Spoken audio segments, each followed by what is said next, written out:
Entonces vamos a empezar el estudio de grupos cíclicos y en particular vamos a empezar con el estudio de las propiedades de grupos cíclicos. En este video presentaremos algunos de los teoremas, algunos ejemplos y esbozaremos algunas de las demostraciones de los teoremas. Entonces, recordemos que esta definición ya la habíamos visto anteriormente. Decimos que un grupo es cíclico si existe un elemento en él, tal que todo elemento de él se puede escribir como potencia de ese elemento. A ese elemento A lo llamamos un generador de eje. Recordemos que cuando tenemos la operación en el grupo es aditiva, entonces escribimos en lugar de A a la n, escribimos n veces A, donde n naturalmente está en los enteros igual que acá arriba, ¿cierto? Aquí lo que vemos no son potencias, sino productos por números enteros. O sea, repetidas veces sumamos el elemento A, n veces, ¿cierto? Denotaremos que G es cíclico escribiendo de esta forma. Vamos a decir que G es cíclico simplemente resumiéndolo de esta forma. Vamos a decir que G es generado por A y A es un generador de G escribiendo con este símbolo. Recordemos que previamente a este elemento, a esta forma de escribir, lo hemos denominado el subgrupo cíclico generado por A, ¿cierto? Entonces justamente eso es lo que vamos a utilizar. Este es el subgrupo cíclico generado por A, y cuando ese subgrupo cíclico me dé todo el grupo, entonces vamos a decir que el grupo es cíclico. Entonces, para empezar con algunas de las propiedades, vamos a decir, muchas de las demostraciones por supuesto van a aparecer con la notación multiplicativa y los enunciados, pero recordemos que eso lo podemos pasar al lenguaje aditivo, como lo decía hace un momento. Entonces, vamos a decir que un elemento en un grupo, si tiene orden infinito, entonces A a la I es igual a J únicamente cuando I y J son iguales. Esto justamente era algo que había aparecido en un ejercicio previamente. Entonces, veamos cuál sería la idea de la solución si no lo habíamos hecho antes. Como es una doble implicación, lo vamos a hacer en dos direcciones. Entonces, supongamos que A es un elemento que A en G es de orden infinito. Recordemos qué significa que sea de orden infinito. Esto es lo mismo que decir que no existe, voy a escribir aquí que es equivalente a decir que no existe un entero positivo. No existe un entero positivo tal que a la n me dé la identidad, ¿cierto? Por hipótesis tenemos que, nuestra hipótesis en este caso es que a la i es igual a la j, ¿cierto? Esto implica, ¿cierto? Multiplicando por el inverso de a la j, que es a la menos j a los dos lados, me va a quedar que a la i por a la menos j es igual a la identidad. Por supuesto, esto de aquí lo podemos simplificar diciendo que esto es a la i menos j y es igual a la identidad. Como i y j son enteros, entonces encontraríamos en este caso un entero que sería i menos j, tal que me está dando la identidad. Si i menos j fuera negativo, es decir, si j fuera mayor, podríamos tomar menos i más j, o sea, j menos i, ¿cierto?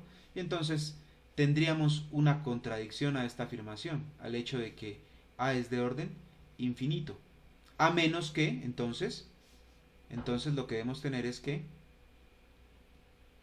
i menos j no sea un entero diferente de 0, sino que es justamente el 0, ¿cierto? Lo que implica, obviamente, que i, es decir, que i es igual a j, ¿cierto? Por supuesto, el recíproco es muy fácil, ¿no? Si i es igual a j, debe ser claro, entonces que a la i es igual a la j, ¿ok? Entonces con eso demostramos esta primera parte.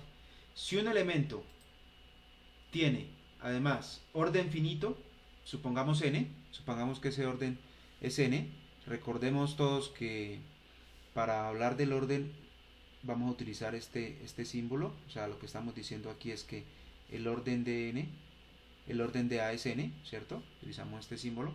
Entonces, el subgrupo generado por A va a ser este conjunto, va a ser A al cuadrado, así hasta que lleguemos hasta A a la n-1. Observen que, por definición, cuando hagamos A a la n, vuelve a darme o sea, el primer elemento que va escrito aquí, ¿cierto? Si hago A a la n más 1, A a la n más 1, el siguiente elemento me va a dar A, ¿cierto? A a la n más 1 me va a dar A. O sea que se van a empezar a repetir los elementos en el grupo, en el subgrupo generado por A. Entonces por eso solamente los elementos van a ser estos que están aquí. Es decir, de una vez, y esto lo vamos a ver como un corolario a continuación. Eso quiere decir que el grupo cíclico generado por A, el subgrupo cíclico generado por A, tiene también n elementos, que uno los puede contar aquí, ¿cierto? Desde aquí hasta acá, desde A a la 1 hasta la n-1 hay n-1 elementos, uniéndolo a la identidad me dan n elementos, ¿ok? En el libro aparece la demostración de qué sucede cuando a la i sea igual a la j. Entonces esa parte va a quedar para que ustedes la lean. Lo que dice allá es que cuando tengo un elemento de orden infinito, entonces a la i es igual a la j si y solo si n divide a i menos j. No es necesario que i y j sean iguales, porque si ustedes vieron aquí en la explicación que estaba haciendo, tenemos que, por ejemplo, a la n más 1 es igual a, ¿cierto? Si restamos n más 1 menos 1 es igual a n, el cual es divisible entre n, ¿cierto? No siempre tiene que ser n, pero va a ser en general lo que podemos demostrar, y es una demostración que pueden encontrar en el libro, es que n divide a la diferencia de los dos exponentes. Entonces, para continuar, como un corolario de eso, justamente lo que había dicho anteriormente, para cualquier elemento en un grupo, entonces el orden del grupo es el orden del subgrupo cíclico generado. Esto del subgrupo cíclico generado por ese mismo elemento. Esto ratifica el hecho o nos confirma por qué utilizamos justamente la misma palabra, la misma terminología para hablar del orden de un elemento y del orden de un subgrupo o del orden de un grupo, ¿cierto? Y utilizamos el mismo símbolo, ¿cierto? Porque hay una relación estrecha cuando estoy hablando del elemento generado por un grupo. Corolario 2. En un grupo, si A es un elemento de orden n, entonces si A a la k es igual a e, entonces se puede probar que n divide a k. Y es una demostración sencilla si tenemos en cuenta que lo podemos hacer de la siguiente forma. Si escribimos, si sabemos que A a la k es igual a la identidad, ¿cierto? Vamos a escribir usando el algoritmo de la división.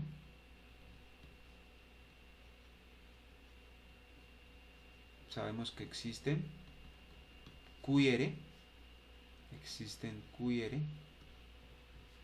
en los enteros,